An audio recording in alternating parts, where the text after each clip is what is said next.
Hello friends, and welcome to Escaping the Mouse with your host, me, Breck Rowell. Alright, first off, we got to kind of understand how all this is working. The video that you're watching right now, I shot today.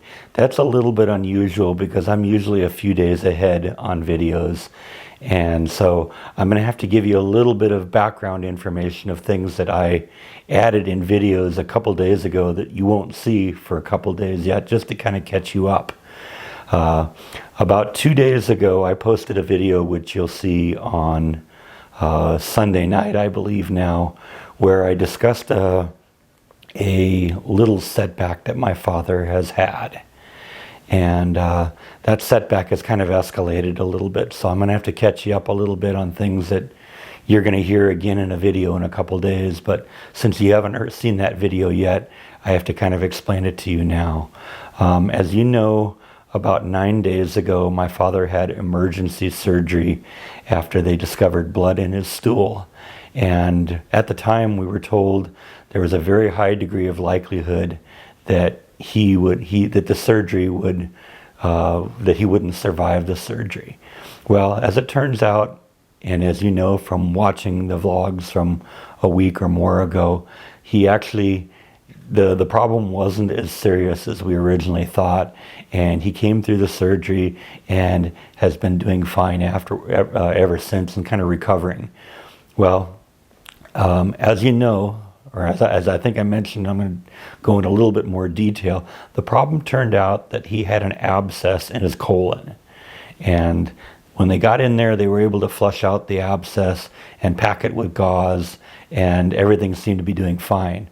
Well, a couple days ago, I got a call from my mom, and she told me that they basically started giving him his lactulose again.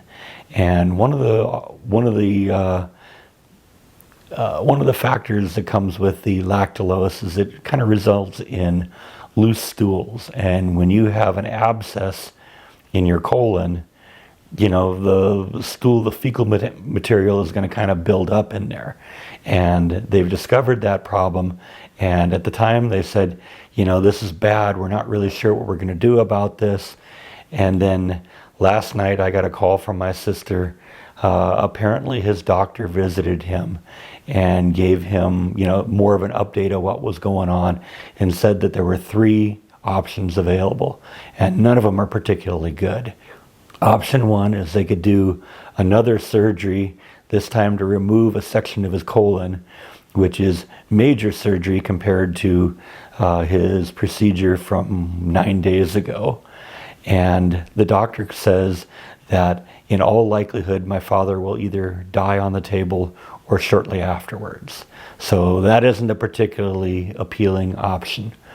Option 2 is that they don't do the surgery and just try and get in there and clean him up every day and try and prevent infection. See, one of the problems right now is there is a massive infection kind of going on in there, and his white blood cell counts are way up. And so, you know, if they get in there and hopefully, you know, keep that clean in there, then, you know, they can hopefully give it enough time to heal in there. The problem is the procedure of getting in there and cleaning it out is a really miserable and painful procedure. And in all likelihood, they're not going to be able to control that. And he's still going to end up passing away from a massive infection. And option 3 is the one that the doctor is recommending, which is that we put my father into hospice care and just keep him comfortable. And at that point, he maybe has 2 months to live. So that's kind of where we are right now. I've been talking to both my sister and my mother in the last 24 hours or so. We're all kind of on the same page that, you know, the major surgery, that's out. And we don't want him suffering anymore because it is a miserable procedure. I'm not even going to go into details on that. But, you know, we don't want him to go through that. I don't think he wants to go through that. And that isn't really an option. So we're all kind of on the same page that we just want to put him into hospice care and make him comfortable and try and, you know, keep him going as long as we can, but not have him suffering, which is what's going on right now. Now we're gonna have a talk with him. My sister is flying in from Sacramento today, and my mom and sister are going to go into the hospital and talk to him, and I'm going to be on the phone with him when they do that, and we're going to see what he wants to do. But we think that's kind of on the, we think he's going to kind of be on the same page, because we know that he doesn't have any kind of a quality of life at this point. And there isn't really any options that are ever going to get him back to any kind of quality of life. So we think he's going to kind of agree with that too. My sister and my mom are having a hard time dealing with this. My sister especially, because she wants to believe that at some point we're going to get him back to being normal and better again. And, my mom understands that things aren't going well for him, and this may be the end. I've kind of crossed that path already. I've been following this from the beginning, and I know a little bit about medical, so I kind of reached the conclusion a couple months ago that we're running out of time in this, and so I've kind of come to terms with that, and I'm dealing with it a little better than my mom and my sister are. But it's still a hard decision, and I'm not looking forward to these next couple months. Now there's one bright side in all of this. Just at a random yesterday, my mom was talking to one of the attendants at her apartment, and just happened to ask, "Hey, do you offer hospice care here?" And they said, yes, we do. We do that. We do that all the time for our patients and for our residents here. And we think we're going to try and go with that. We think that'll be a great option, because then my father could actually move into the apartment with my mom for a few months.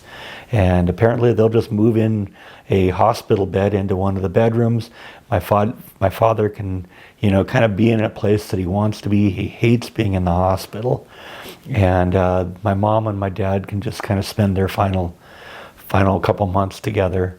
And my father will be able to pass on in a more comfortable setting. So I think we're going to try and do that. We're kind of working out the logistics. My mom has a TV room, and I think she's going to give up her TV room for a short period of time so that my father can be in there, because there isn't room in there for them in the master bedroom for them. And the other option is he may actually just stay out in the living room for a while if they can't get the bed into there. But the apartment says they can do it, so we're hoping that the best option would be for him to get in to the TV room, because then he could have TV, he could have internet, he could be in a comfortable setting, he could visit with my mom as much as he wanted, and even maybe visit some friends. His friends could come visit him there.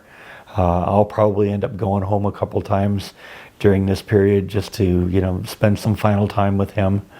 And I think that's where we're going to go. Like I said, my mom, my sister, and I are going to sit down with my father later on this evening and have a discussion with him and figure out what he wants. But we're all kind of on the same page, and this is going to be a sad time for our family. So I'm asking you to please keep us in your thoughts and prayers, because we need every little bit of help we can get. So anyway, that's all I have to talk about today. Thank you as always for watching, and I will see you next time on Escaping the Mouse. Good night.